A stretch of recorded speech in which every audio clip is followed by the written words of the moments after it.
Last class में हम लोग डिस्कस किए थे कि अगर कोई चार्ज मोशन में है तो वो मैग्नेटिक इफेक्ट प्रोड्यूस करता है, या सिंपली बोल सकते हैं कि electric current magnetic effect produce करता है। ये बात किसने बताया या किसने डिस्कवर किया था? तो एक डैनिश फिजिस्ट थे जिनका नाम था Hans Christian Oersted. Hans Christian Oersted ने ही बताया था, डिस्कवर किया था कि electric current magnetic effect produce करता है। कौन साइंटिस्ट हैं? Hans Christian Oersted. इन्होंने ही बताया था कि electric current magnetic effect produce करता है। अब जब इन्होंने बताया था तो इनके बारे में थोड़ा सा जान लेते हैं। ये डैनिश फिजिस्ट हैं।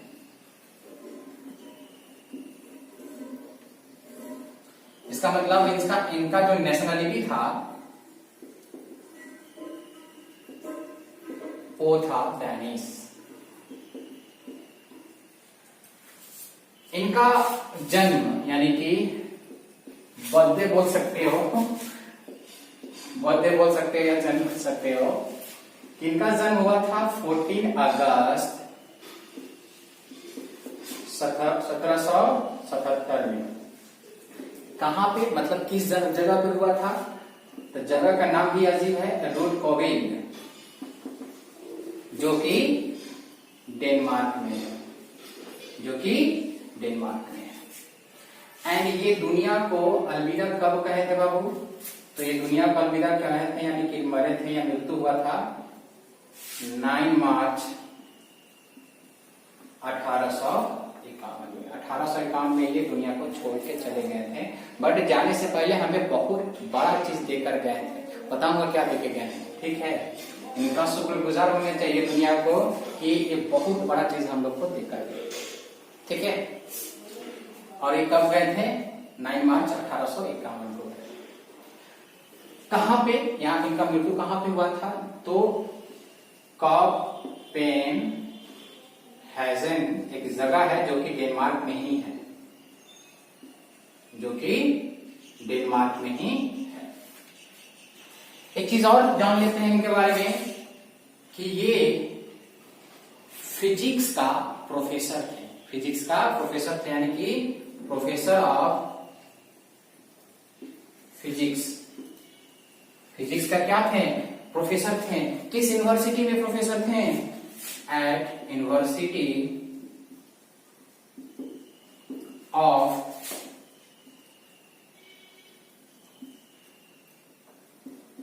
कोपेनहेगन,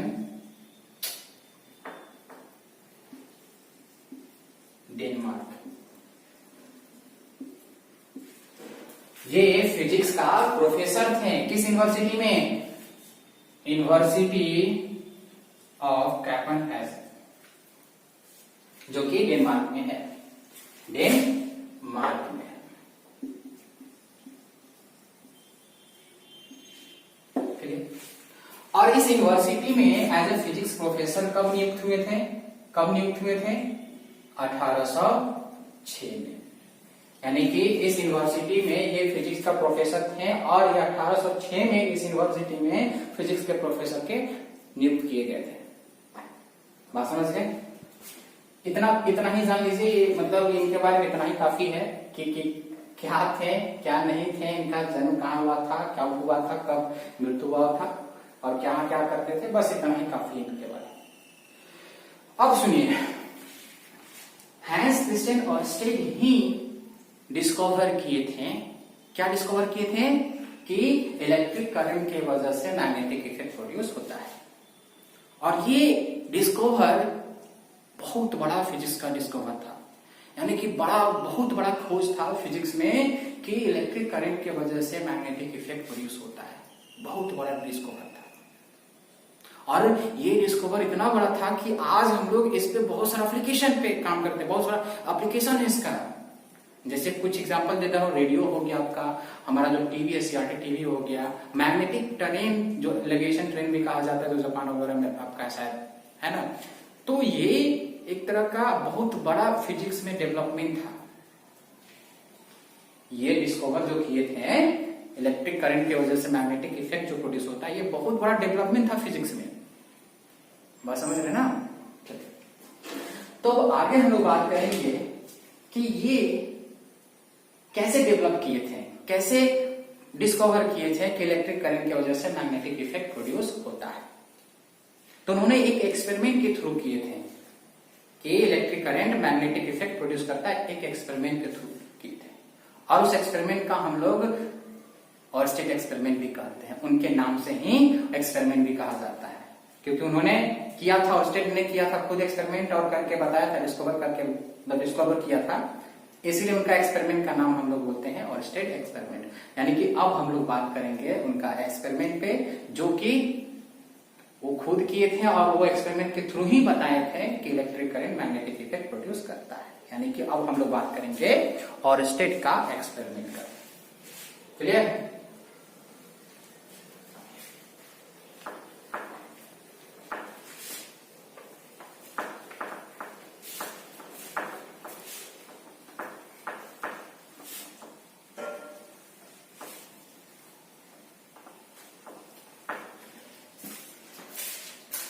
अब बात करेंगे ऑरस्टेड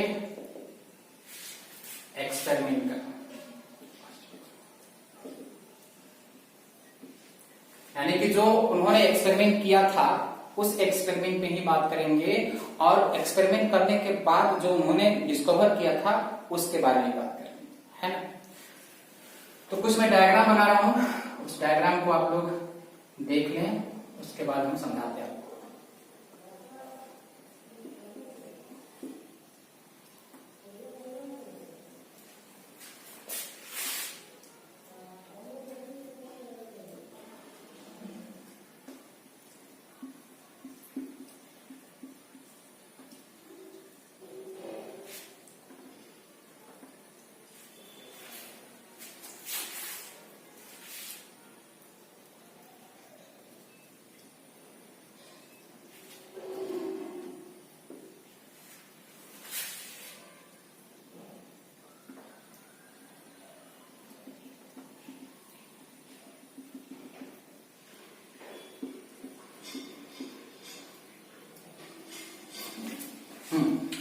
देखिए उन्होंने क्या किया था कि एक कॉपर वायर, यानी कि कॉपर वायर यानी कि इंसुलेटेड कॉपर वायर उन्होंने लिया था, इंसुलेटेड कॉपर वायर। और इस इंसुलेटेड कॉपर वायर को हम लोग ये भी बोलते हैं, ध्यान से सुने, जो भी मैं चीज बता रहा हूं उसको ध्यान से सुनेंगे, करेंट कैरिंग कंडक्टर भी बोलते हैं, करेंट कैरिंग कंडक्टर भी बोलते हैं। अभी करंट कैरिंग कंडक्टर क्या है तो सुन लीजिए कि जिसमें करंट पास करे, जिसमें करंट कैरी करे, वैसे कंडक्टर को हम लोग बोलते हैं करंट कैरिंग कंडक्टर। जिसमें करंट पास हो, कैरी करे, वैसे को हम लोग बोलते हैं करंट कैरिंग कंडक्टर। कभी कभी ये करंट कैरिंग कंडक्टर वर्ड आपको यूज करेगा कहीं कहीं क्वेश्चन में, इसलिए हमने बता दिया कि करंट कैरिंग कंडक्टर किसको कहते हैं, जिसमें करंट कैरी करे, पास करे, वैसे कंडक्टर को करंट कैरिंग कंडक्टर बोलते हैं। सिर्फ नाम है, कोई नई चीज नहीं है वो। तो उन्होंने क्या किया, एक कॉपर वायर लिया जो कि इंसुलेटेड था, जिसको हम लोग करंट कैरिंग कंडक्टर भी कहते हैं, और इस कॉपर वायर को एक वायर से बैटरी के थ्रू कनेक्ट कर दिए। ये क्या है, बैटरी बोलिए या सेल बोलिए, कनेक्ट कर दिए, और उसमें एक स्विच भी लगा दिए। ये देखिए आपका स्विच है, ऑन ऑफ करने के लिए, ऑन ऑफ करने के लिए लगा दिया। इस डायग्राम पे थोड़ी देर में आते हैं, पहले इसको कर लेते हैं उसके बाद, है कि नहीं। इस कॉपर वायर के जस्ट पैरेलल में एक मैग्नेटिक नीडल को रखें। मैग्नेटिक नीडल क्या है, एक मैग्नेटिक नीडल है। मैग्नेटिक नीडल या बोल सकते हैं कंपास नीडल, मैग्नेटिक नीडल या बोल सकते हैं compass magnetic needle, compass magnetic needle. ध्यान से सुनेंगे आप लोग अच्छे से एक एक चीज, कि एक कॉपर वायर लिए जो कि इंसुलेटेड था। इस कॉपर वायर को एक बैटरी से कनेक्ट करके एक स्विच लगा दिए और इस कॉपर कंडक्टर के जस्ट बगल में पैरेलल में एक मैग्नेटिक नीडल रख दिए, या बोल सकते हैं मैग्नेटिक कंपास नीडल रख दिए। नीडल कहने का मतलब जो कंपास देखें, कंपास में आपका एक नीडल लगा होता है जो मैग्नेट का बना होता है, जिसको हम लोग मैग्नेटिक कंपास नीडल बोलते हैं। मैग्नेटिक कंपास नीडल बोलते हैं। वो कंपास में आपका जो रोटेट करता है इस तरह से रिफ्लेक्ट करता है, उसी की बात कर रहे हैं।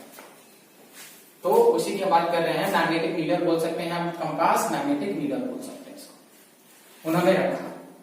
एक चीज और मैं बता दूं, मैग्नेट के बारे में आपको नहीं पढ़ाया हूं, तो जब एक्सपेरिमेंट हम पढ़ लेंगे, ये सब पढ़ लेंगे, उसके बाद हम लोग मैग्नेट शुरू करेंगे एंड पूरा डिटेल में बात करेंगे मैग्नेट के बारे में।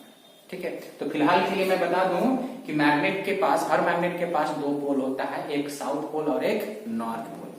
तो ये भी मैग्नेट का ही है, तो इसके पास भी दो पोल होता है, एक नॉर्थ पोल और एक साउथ पोल। तो ये N for north pole, S for south pole. Clear? अब आगे सुनेंगे कि जब रखा बगल में उन्होंने एक मैग्नेटिक कंपास नीडल को इसके पैरेलल में, तो जब स्विच ऑफ था, स्विच क्या था? ऑफ था। देखिए अभी ऑफ है, किसी तरह का कुछ भी नहीं है, मतलब ऑफ है। तो उन्होंने देखा कि इस मैग्नेटिक नीडल में किसी तरह का कोई डिफ्लेक्शन नहीं, किसी तरह का कुछ भी इस पे असर नहीं पड़ा, कोई प्रभाव नहीं पड़ा, कोई इफेक्ट नहीं आया। बट जैसे ही उन्होंने स्विच को क्या किया? ऑन किया। क्या किया? ऑन किया। तो उन्होंने क्या देखा कि ये जो मैग्नेटिक नीडल था, कंपास जो नीडल था, वो डिफ्लेक्ट कर गया, कुछ ऐसे डिफ्लेक्ट कर गया। यानी कि देखेंगे ध्यान से,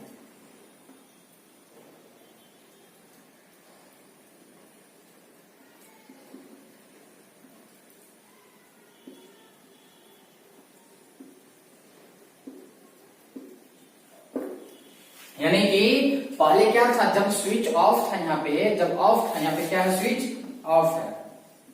जब स्विच ऑफ था तो नीडल का पोजीशन क्या था? कुछ ऐसा था। बट जैसे स्विच को ऑन किया गया तो उन्होंने देखा कि ये डिफ्लेक्ट कर गया ऐसे, यानी कि कुछ ऐसे डिफ्लेक्ट कर गया, ऐसे डिफ्लेक्ट कर गया। तो ये इनको विश्वास नहीं हुआ, भरोसा नहीं हुआ कि कैसे हो गया। कि जब ये स्विच ऑफ था तो ये मैग्नेटिक नीडल था जो पैरेलल में था कॉपर वायर का, वो डिफ्लेक्ट नहीं किया, किसी तरह का कोई इफेक्ट नहीं पड़ा। बट जैसे स्विच ऑन किए सर्किट का, वो क्या देखते हैं कि जो मैग्नेटिक नीडल जो था पैरेलल में, वो डिफ्लेक्ट कर दिया ऐसे। मतलब उनको विश्वास नहीं हुआ कि ये क्या हो गया। तो उन्होंने फिर से दोबारा किया, कि फिर गलती से तो नहीं हो गया है, होता है कभी कभी कि गलती से हो गया होगा। तो फिर से क्या किए, फिर से स्विच को ऑफ किए, फिर से ऑफ किए। जब फिर से ऑफ किए तो उन्होंने देखे कि जो ऐसे हो गया था ऑन के कंडीशन में, वो वापस फिर से अपने पोजीशन पे आ गया। फिर से उन्होंने क्या किया? ऑन किए। जब फिर से ऑन किए तो जब ऑफ के कंडीशन में जब अपने पोजीशन पे आया था, जैसे ही फिर से ऑन किए, फिर से वापस डिफ्लेक्ट कर दिया। यानी कि जब स्विच ऑफ कर रहे हैं पैरेलल हो जा रहा था, जैसे ही स्विच ऑन कर रहे हैं डिफ्लेक्ट कर जा रहा था। तो उनको ये समझ में नहीं आई कि आखिर क्या हो रहा है, कि जैसे जैसे स्विच ऑन कर रहा हूं ये डिफ्लेक्ट कर रहा है, जैसे स्विच ऑफ कर रहा हूं ये अपने पोजीशन पे आ जा रहा है, जो ओरिजिनल पोजीशन में था पहले। तब उन्होंने यहां से बहुत सारी चीजें निकाला, फिर भी भरोसा नहीं हुआ। मतलब क्या निकाला बताता हूं, पर पहले एक चीज और किया उनके दिमाग में आया था कि ठीक है कि जब स्विच ऑफ कर रहा हूं तो अपने पोजीशन पे है, जैसे ऑन कर रहे हैं डिफ्लेक्ट कर रहा है। तो उनके दिमाग में आया कि ये डिफ्लेक्शन कब हो रहा है। उनके दिमाग में यह आया कि डिफ्लेक्शन कब हो रहा है कि जब हम ऑन कर रहे हैं तभी हो रहा है, ऑफ कर रहे हैं तो अपने जगह पे आ जा रहा है। ऑफ कंडीशन में किसी तरह कोई डिफ्लेक्शन नहीं हो रहा, जैसे ऑन कर रहा हो जा रहा हूं। तब उनके दिमाग में आया कि ऑन कर रहे हैं तो बैटरी से करंट फ्लो कर रहा है कॉपर वायर में, तभी जाके डिफ्लेक्ट कर रहा है। यानी कि जैसे ऑन कर रहा हूं, यानी कि करंट फ्लो कर रहा है। अब करंट फ्लो कर रहा है तभी जाके ये डिफ्लेक्ट कर रहा है। तो यहां से एक कंक्लूजन निकाल चुके कि जब हम ऑन कर रहा हूं तो ऑन करने के बाद ही ये डिफ्लेक्ट कर रहा है। तो उनके दिमाग में आया कि शायद करंट फ्लो कर रहा है, तो करंट फ्लो करने की वजह से डिफ्लेक्ट कर रहा है। क्योंकि जब ऑफ था तो करंट नहीं फ्लो कर रहा था, जब ऑफ था तो करंट नहीं फ्लो कर रहा था, इसलिए वो डिफ्लेक्ट नहीं किया। तो जब ऑन कर रहे हैं तो करंट फ्लो कर रहा है, तब जाके डिफ्लेक्ट किया। एक कंक्लूजन निकाला उन्होंने, पहला कंक्लूजन कि डिफ्लेक्शन हो रहा है, शायद करंट फ्लो हो रहा है, इसलिए करंट फ्लो हो रहा है, इसलिए शायद डिफ्लेक्ट हो रहा है। ये कंक्लूजन निकाले डिफ्लेक्शन की वजह से।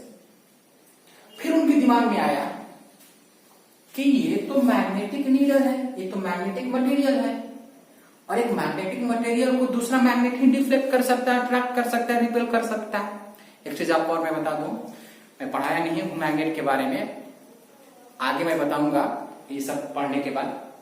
कि देखिए जैसे दो चार्ज है, फिलहाल समझिएगा, दो चार्ज है। इस चार्ज मान लीजिए एक चार्ज है, ये चार्ज के आसपास में इलेक्ट्रिक फील्ड होगा, ये चार्ज है, इसके आसपास में इलेक्ट्रिक फील्ड होगा। अगर मान लीजिए इस चार्ज को हम इस चार्ज के इलेक्ट्रिक फील्ड में ले जाएंगे तो इस पे क्या लगेगा, फोर्स लगेगा। फोर्स लगेगा तो क्या करेगा, वो चार्ज रिपेल करेगा या तो अट्रैक्ट करेगा। ये ऑलरेडी हम लोग पढ़ चुके हैं। सिमिलरली यहाँ पे भी ऐसा ही है कि मान लीजिए मैग्नेट है, इस मैग्नेट के अराउंड में क्या होता है, मैग्नेटिक फील्ड होता है। अगर इस मैग्नेटिक फील्ड में अगर दूसरे मैग्नेट को अगर लाते हैं तो ये क्या करेगा, उसको रिपेल करेगा। क्या करेगा, रिपेल करेगा या तो अट्रैक्ट करेगा। फिर से रिपीट कि मान लीजिए एक मैग्नेट है, उस मैग्नेट के अराउंड में क्या होता है, मैग्नेटिक फील्ड। जैसे एक चार्ज है तो चार्ज के अराउंड में क्या होता है, इलेक्ट्रिक फील्ड होता है। उस इलेक्ट्रिक फील्ड में अगर दूसरे चार्ज पार्टिकल को लेके जाएंगे तो वो इलेक्ट्रिक फील्ड क्या करेगा, उसको या तो अट्रैक्ट करेगा या तो रिपेल करेगा। ये हम लोग डिस्कस कर चुके हैं हम लोग इलेक्ट्रिसिटी में। सिमिलरली अगर मान लीजिए एक मैग्नेट है तो उस मैग्नेट के सराउंडिंग में मैग्नेटिक फील्ड होगा। अगर उस मैग्नेटिक फील्ड में हम दूसरे मैग्नेट को लाएंगे तो उस मैग्नेट पे या तो फोर्स लगा के रिपेल करेगा या अट्रैक्ट करेगा। बात समझ रहे हैं? यानी कि सिंपल है कि एक मैग्नेट को रिपेल करे या अट्रैक्ट करे, दूसरा मैग्नेट ही कर सकता है। यानी कि मैग्नेट को फोर्स लगाना, रिपेल करना या अट्रैक्ट करना सिर्फ एक मैग्नेट कर सकता है। बात समझ रहे ना?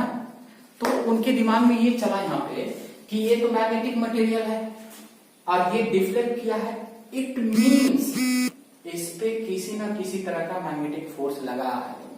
मैग्नेटिक फोर्स लगा। एक चीज और मैं बता दूं कि एक चार्ज है, चार्ज के अराउंड में इलेक्ट्रिक फील्ड। इस इलेक्ट्रिक फील्ड में अगर दूसरा चार्ज को लाते हैं तो इसके अराउंड में जो इलेक्ट्रिक फील्ड था उस पर इलेक्ट्रिक फोर्स लगाता है। याद कीजिए, बताए हैं। सिमिलरली अगर एक मैग्नेट है, इस मैग्नेट के अराउंड में मैग्नेटिक फील्ड होता है। अगर इस मैग्नेटिक फील्ड में दूसरा मैग्नेट को लाएंगे तो इस मैग्नेट का मैग्नेटिक फील्ड दूसरे मैग्नेट पे मैग्नेटिक फोर्स लगाएगा, और मैग्नेटिक फोर्स लगा के या तो उसको अट्रैक्ट करेगा या तो रिपेल करेगा। क्लियर यहां तक? तो उनके दिमाग में आया कि ये मैग्नेटिक मटेरियल है, जो कंपास नीडल जो है मैग्नेटिक मटेरियल है और ये डिफ्लेक्ट कर रहा है। इट मीन्स इस पे किसी न किसी तरह का मैग्नेटिक फोर्स लगा है, इस पे किसी न किसी तरह का मैग्नेटिक फोर्स लगा है। क्योंकि एक मैग्नेटिक मटेरियल को डिफ्लेक्ट करा रहा है, वो भी बिना कांटेक्ट। क्या इन दोनों में कांटेक्ट है? क्या किसी ने हाथ से डिफ्लेक्ट कराया? नहीं। तो उन्होंने सोचा कि इसमें ना हम हाथ लगा के डिफ्लेक्ट कराए ना किसी ने कराया, और भी कोई कांटेक्ट नहीं है, तो पक्का इस मैग्नेट को, इस मैग्नेटिक मटेरियल को मैग्नेटिक मटेरियल यानी कि मैग्नेटिक फील्ड ने इसको रिफ्लेक्ट किया होगा या डिफ्लेक्ट किया होगा। फिर से रिपीट कर रहा हूं, यहीं पे थोड़ा सा है, इसी जगह पे कंक्लूजन निकल जाएगा। उन्होंने क्या देखा कि जब बैटरी का जब स्विच जब ऑन किया सर्किट का तो करंट फ्लो किया, तो उनको लगा कि करंट के फ्लो की वजह से डिफ्लेक्ट कर रहा है। फिर उनके दिमाग में आया ये तो मैग्नेटिक मटेरियल है और मैग्नेटिक मटेरियल को डिफ्लेक्ट कर सकता है मैग्नेटिक फील्ड ही कर सकता है, मैग्नेटिक फोर्स लगा के। बात समझ रहे हैं? यानी कि इस मैग्नेटिक मटेरियल पे मैग्नेटिक फोर्स लगा है, इसीलिए डिफ्लेक्ट किया है, इसीलिए डिफ्लेक्ट किया है। तब उनके दिमाग में आया कि जब पहले स्विच ऑफ था तो करंट फ्लो नहीं कर रहा था, तो ये डिफ्लेक्ट नहीं कर रहा था। इट मींस इस पे किसी तरह का मैग्नेटिक फोर्स नहीं लग रहा था, इसलिए डिफ्लेक्ट नहीं कर रहा था। बट जैसे ही बैटरी का सर्किट का स्विच ऑन किया गया तो करंट फ्लो किया, और जैसे ही करंट फ्लो किया ये मैग्नेटिक मटेरियल या मैग्नेटिक नीडल डिफ्लेक्ट किया। इट मींस जैसे ही करंट फ्लो किया इसमें मैग्नेटिक फोर्स लगा जिसके वजह से डिफ्लेक्ट हुआ। क्लियर यहां तक? अब उनके दिमाग में आया कि मैग्नेटिक फोर्स कब लगता है। मैग्नेटिक फोर्स कब लगता है तो फिर से मैं आपको बताना चाहता हूं कि अगर एक मैग्नेट है, मान लीजिए ये एक मैग्नेट है और इस मैग्नेट के सराउंडिंग में क्या है, मैग्नेटिक फील्ड है, ये दूसरा मैग्नेट है, तो ये मैग्नेट यहां पे है तो इसमें भी किसी तरह का कोई फोर्स नहीं लग रहा है, आराम से है। बट जैसे ही मैग्नेट इस मैग्नेट के फील्ड में आएगा, इस पे ये मैग्नेट क्या करेगा, फोर्स लगा के खींचेगा या रिपेल करेगा। फिर से रिपीट कर रहा हूं कि एक मैग्नेट है, ये भी मैग्नेट है, इस मैग्नेट के सराउंडिंग में मैग्नेटिक फील्ड है, ये जो है मैग्नेट ये बाहर है, मैग्नेटिक फील्ड से बाहर है, तो अभी इस पे किसी तरह का कोई फोर्स नहीं लग रहा, आराम से रिलैक्स मोड में। बट जैसे ही ये मैग्नेट इस मैग्नेट के मैग्नेटिक फील्ड में आएगा तो इस मैग्नेट का मैग्नेटिक फील्ड इस पे फोर्स लगा के या तो रिपेल करेगा या तो अट्रैक्ट करेगा। क्लियर? तब उनके दिमाग में आया कि अगर ये डिफ्लेक्ट किया है तो सिर्फ और सिर्फ मैग्नेटिक फोर्स की वजह से, इट मींस ये मैग्नेटिक मटेरियल एग्जिस्ट कर रहा होगा मैग्नेटिक फील्ड में, तभी तो इसमें मैग्नेटिक फोर्स लगा, तभी तो मैग्नेटिक फोर्स लगा। बात समझ रहे? यानी कि ये मैग्नेटिक मटेरियल मैग्नेटिक फील्ड में होगा तभी तो इसमें मैग्नेटिक फोर्स लगा तब जाके डिफ्लेक्ट हुआ। उनके दिमाग में ऐसा आया। तब उनके दिमाग में आया आसपास में इसके अलावा तो कोई मैग्नेट नहीं है, ये तो अकेला यहाँ पे मैग्नेट है, तो फिर मैग्नेटिक फील्ड कहां से आ गया? ध्यान सुनिएगा, हम जिस तरह से लिंक बैठा रहा हूं लिंक को समझिएगा, अच्छे से पूरा डिटेल में बता रहा हूं। मान लीजिए कल को कोई साइंटिस्ट आके लोगों से बनना होगा तो सोचना होगा आपको ऐसे कि ये मैग्नेटिक फील्ड में होगा तभी इसमें मैग्नेटिक फोर्स लगा होगा तब जाके डिफ्लेक्ट किया होगा। तब उनके दिमाग में एक और चीज आया कि आसपास में तो कोई मैग्नेट है नहीं, तो मैग्नेटिक फील्ड कहां से आ गया? क्योंकि अभी हमने आपको बताया ना कि ये मैग्नेट है, इसके अराउंड में मैग्नेटिक फील्ड है, दूसरा मैग्नेट आया तो इसका मैग्नेटिक फील्ड इस पे फोर्स लगा के रिपेल किया, अट्रैक्ट किया। तो अगर ये डिफ्लेक्ट हुआ है तो मैग्नेटिक फोर्स की वजह से, और मैग्नेटिक फोर्स कौन लगाता है? मैग्नेटिक फील्ड लगाता है। तो यहां आसपास में दूसरा मैग्नेट नहीं है तो मैग्नेटिक फील्ड कहां से आया, मैग्नेटिक फोर्स कहां से लगा? तब उनके दिमाग में आया कि जब करंट फ्लो नहीं कर रहा था तो किसी तरह का कोई मैग्नेटिक फोर्स नहीं लग रहा था जिसकी वजह से कोई डिफ्लेक्ट नहीं कर रहा था। जैसे स्विच ऑन कर रहे हैं, करंट फ्लो कर रहा है, डिफ्लेक्ट कर रहा है, मैग्नेटिक फोर्स लगा तब जाकर डिफ्लेक्ट कर रहा है। तो इस कॉपर वायर के सराउंडिंग में मैग्नेटिक फील्ड क्रिएट हो रहा है और वही मैग्नेटिक फील्ड इस मैग्नेटिक मटेरियल पे फोर्स लगा के इसको डिफ्लेक्ट कर रहा है। फाइनल कंक्लूजन यही था उनका। बहुत चीज सोचने के बाद ये डिसाइड किए कि जब करंट फ्लो कर रहा है तभी डिफ्लेक्ट कर रहा है, तभी मैग्नेटिक फोर्स लगा के इसको डिफ्लेक्ट कर रहा है। मैग्नेटिक फोर्स कौन लगाता है? मैग्नेटिक फील्ड लगाता है। ये मैग्नेटिक फील्ड कब प्रोड्यूस हुआ? जब करंट पास कर रहा है तब। बात समझ में आया? समझ में आ गया कि तब उन्होंने बोला कि जब करंट पास कर रहा है इस कॉपर वायर से तो इसके आसपास में मैग्नेटिक फील्ड प्रोड्यूस हो रहा है। मैग्नेटिक फील्ड या बोलिए मैग्नेटिक इफेक्ट प्रोड्यूस हो रहा है जिसके वजह से इस मैग्नेटिक मटेरियल पे फोर्स लग रहा है जिसके वजह से ये डिफ्लेक्ट कर रहा है। तब उन्होंने फाइनल कंक्लूजन में बोला कि इलेक्ट्रिक करंट के वजह से मैग्नेटिक फील्ड या मैग्नेटिक इफेक्ट प्रोड्यूस होता है। इसी एक्सपेरिमेंट के थ्रू उन्होंने बोला था, ये एक्सपेरिमेंट किए थे तब जाके उन्होंने बोला था कि अगर मान लीजिए कंडक्टर से करंट फ्लो कर रहा है तो उस करंट के वजह से उसके अराउंड में मैग्नेटिक इफेक्ट या मैग्नेटिक फील्ड प्रोड्यूस होता है। समझ में आया? ये था और इसी एक्सपेरिमेंट के थ्रू उन्होंने बोला था कि इलेक्ट्रिक करंट की वजह से मैग्नेटिक इफेक्ट प्रोड्यूस होता है। क्लियर हुआ? ये था उनका और स्टेट का एक्सपेरिमेंट। क्लियर हुआ? अच्छे से समझ में आ गया? अब आगे एक चीज और मैं बताना चाहता हूं ध्यान से सुनेंगे।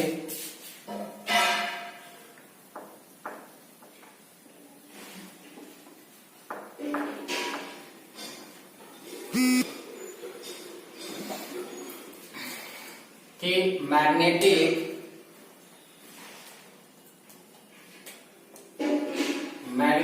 ध्यान से सुनेंगे, बढ़िया चीज बताने वाला। Magnetic effect of electric current. Magnetic effect of electric current को इलेक्ट्रो मैग्नेटिज्म भी बोलते हैं, इलेक्ट्रोमैग्नेटिज्म भी बोलते हैं, या इलेक्ट्रोमैग्नेटिक इफेक्ट भी बोलते हैं। इलेक्ट्रोमैग्नेटिक इफेक्ट भी बोलते हैं।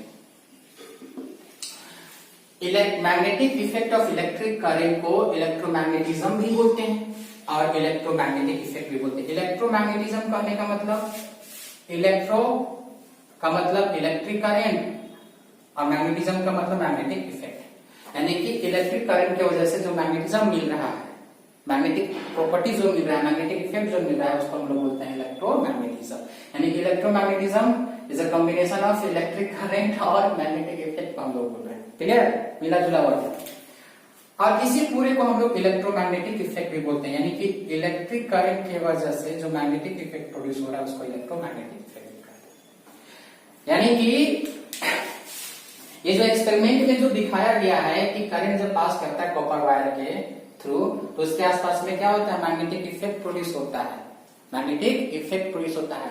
इसी को हम लोग बोलते हैं इलेक्ट्रोमैग्नेटिक इफेक्ट बोलते हैं। इसी को क्या बोलते हैं, इलेक्ट्रोमैग्नेटिक इफेक्ट बोलते हैं। क्लियर हुआ?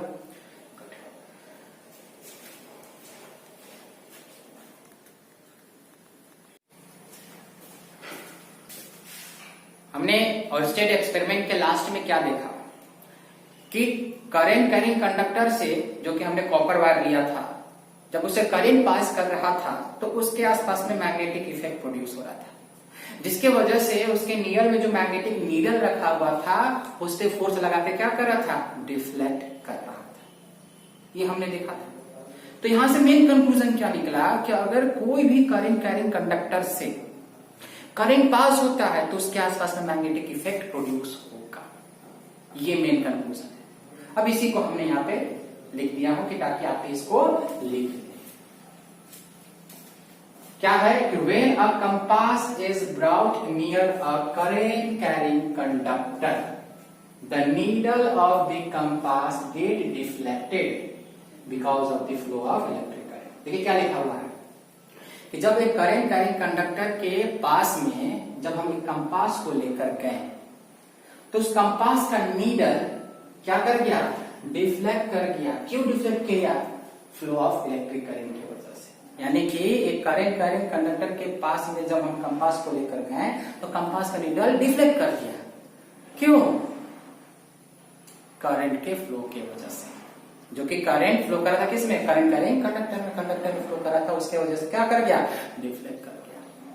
ये क्या शो करता है, ये क्या करता है, this shows that electric current produces a magnetic effect. इससे क्या पता चला कि करंट जब फ्लो कर रहा था तो उसके बगल में, उसके नियर में जो कंपास था उसका नीडल क्या कर गया, डिफ्लेक्ट कर गया। तो ये क्या शो करता है कि इलेक्ट्रिक करंट प्रोड्यूस करता है मैग्नेटिक इफेक्ट। यही हमने अभी आपको बताया एक्सपेरिमेंट में। और जो इफेक्ट जो प्रोड्यूस हुआ है इलेक्ट्रिक करंट की वजह से, इस इफेक्ट को हम लोग नाम बोलते हैं, तो magnetic effect of electric current is known as electromagnetic effect, जो अभी आपको हमने बताया था। और बोल सकते हैं इलेक्ट्रोमैग्नेटिज्म भी बोल सकते हैं। तो आपको समझ में आया कि इलेक्ट्रिक करंट की वजह से मैग्नेटिक इफेक्ट प्रोड्यूस होता है। ये किसने डिस्कवर किया, हैंस क्रिस्टियन ऑर्स्टेड ने। वो एक्सपेरिमेंट करके, वो एक्सपेरिमेंट क्या था आपको बताया कि एक कॉपर वायर से क्या किया था, उन्होंने करंट पास कराया था, तो उन्होंने देखा कि जो मैग्नेटिक नीडल उसके पास में जो रखा था वो क्या कर गया था, डिफ्लेक्ट कर गया था। उसके बेसिस पे उन्होंने बताया कि करंट कैरिंग कंडक्टर से अगर हम करंट पास कराएंगे तो उसके आसपास में मैग्नेटिक इफेक्ट प्रोड्यूस होगा। तब उन्होंने दे दिया। और ये डिस्कवर कब किए थे, सबसे इंपॉर्टेंट बात कि हैंस क्रिस्टियन ऑर्स्टेड ने ये एक्सपेरिमेंट कब किए थे, कब डिस्कवर किए थे, इलेक्ट्रोमैग्नेटिक इफेक्ट को या बोल सकते इलेक्ट्रोमैग्नेटिज्म को या magnetic effect of electric current को, तो 1820 में किए थे। याद रखेंगे डेट, यानी कि ऑर्स्टेड का जो एक्सपेरिमेंट जो था इलेक्ट्रोमैग्नेटिक इफेक्ट पे, वो कब हुआ था? 1820 में। एक चीज आपके मन में एक क्वेश्चन और आया होगा कि सर अगर मान लीजिए कि यहां तक हमको समझ में आया कि अगर एक करंट से, एक वायर से करंट पास कर रहा है तो उसके बगल में अगर मैग्नेटिक नीडल है तो डिफ्लेक्ट करेगा, तो किस डायरेक्शन में करेगा? मान लीजिए कि ये वायर है और इसके बगल में ये मैग्नेटिक नीडल है। मान लीजिए करंट नीचे से ऊपर जा रहा है तो ये मैग्नेटिक नीडल तो डिफ्लेक्ट करेगा, क्योंकि इसके आसपास में मैग्नेटिक इफेक्ट प्रोड्यूस हुआ, मैग्नेटिक फील्ड प्रोड्यूस हुआ है, तो डिफ्लेक्ट। बट किस डायरेक्शन में? इधर करेगा, इधर करेगा, किधर करेगा? तो इसका डायरेक्शन देखने के लिए आपको मैं स्विमिंग रूल बताऊंगा, एम्पियर का स्विमिंग रूल अगले क्लास में बताऊंगा। क्लियर? अगले क्लास में बताऊंगा आपको, रूल बताऊंगा कि जब एक करंट कंडक्टर से करंट पास करता है तो उसके बगल में जो नीडल होता है उसका डिफ्लेक्शन किस डायरेक्शन में होता है, मैं अगले क्लास में उसको डिस्कस करूंगा।